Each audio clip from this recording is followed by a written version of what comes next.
আজকে শেয়ার করব খুব সহজ উপায়ে তৈরি দারুণ স্বাদের চিকেন ভর্তা।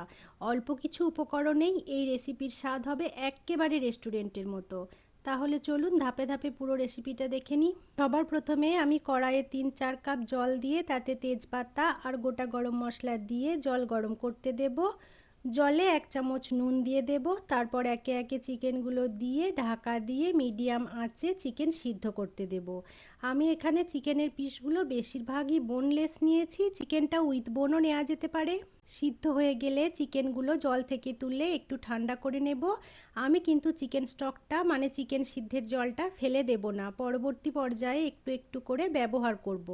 চিকেনটা ঠান্ডা হয়ে গেলে হাতের সাহায্যে বা কাঁটা চামচের সাহায্যে ছিঁড়ে নিতে হবে। চিকেন ভর্তাটা বানাবার জন্য আমি এখন একটা মশলার পেস্ট বানিয়ে নেব। তার জন্য কড়াইয়ে রিফাইন্ড অয়েল গরম করে একটা বড় সাইজের পেঁয়াজ লম্বা লম্বা স্লাইস করে কেটে দিয়ে দেব। একটু নেড়ে চেড়ে দেব 10-12 কোয়া রসুন আর 1 ইঞ্চ পরিমাণ আদার স্লাইস। একটু নেড়ে চেড়ে দেব একটা বড় সাইজের টমেটোর টুকরো।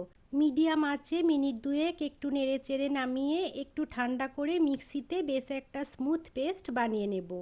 যতটা স্মুথ পেস্ট বানানো হবে ভর্তাটা খেতে কিন্তু ততটাই ভালো হবে। এবার চিকেন ভর্তার মেন প্রসেসিংয়ে চলে যাচ্ছি। আবারও কড়াইয়ে 3 চামচ রিফাইন্ড অয়েল গরম করে গোটা জিরে ফোড়ন দেব। এবার একটা বাটিতে 1 চামচ ধনে জিরে গুঁড়ো, 1/2 চামচ হলুদ গুঁড়ো, 1/2 চামচ কাশ্মীরি লঙ্কার গুঁড়ো দিয়ে অল্প একটু জল দিয়ে বেশ ভালো মতো মিশিয়ে ওই মশলাটা কড়াইয়ে দিয়ে দেব।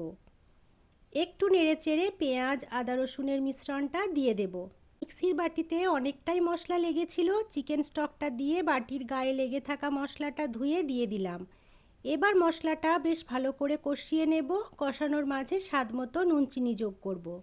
মশলাটা ভালো মতো কষানো হয়ে গেলে যখন তেল ছাড়বে চিকেনটা দিয়ে আবারও নাড়াচাড়া করব। এখানে বলি, মশলাটা কষানোর সময় না আমি টক দইটা দিতে ভুলে গেছিলাম, এখন দিয়ে দিচ্ছি।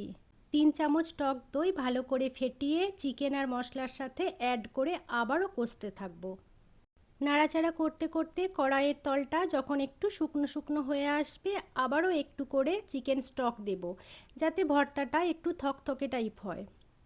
অন্যদিকে আমি 2টো ডিম সিদ্ধ করে রেখেছিলাম, সেগুলো ছোট্ট ছোট্ট টুকরো করে কেটে নেব।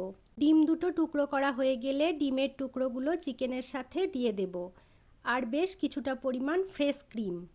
নাড়াচাড়া করে ভালো করে মিশিয়ে নিয়ে 1 চামচ বাটার যোগ করব। সব শেষে 1 চামচ কসৌরি মেথি শুকনো তাওয়াতে একটু ভেজে পুড়িয়ে ফেললে হবে না কিন্তু, চিকেন ভর্তাটার উপর ছড়িয়ে নামিয়ে নেব। এই রেসিপিটা ফলো করে একবার বাড়িতে বানিয়ে দেখবেন, একদম রেস্টুরেন্টের মতো টেস্ট হবে। আমি এটার সাথে খাওয়ার জন্য পরোটা বানিয়েছিলাম, কিন্তু এটা সব কিছুর সাথে খেতে ভীষণ ভালো লাগে।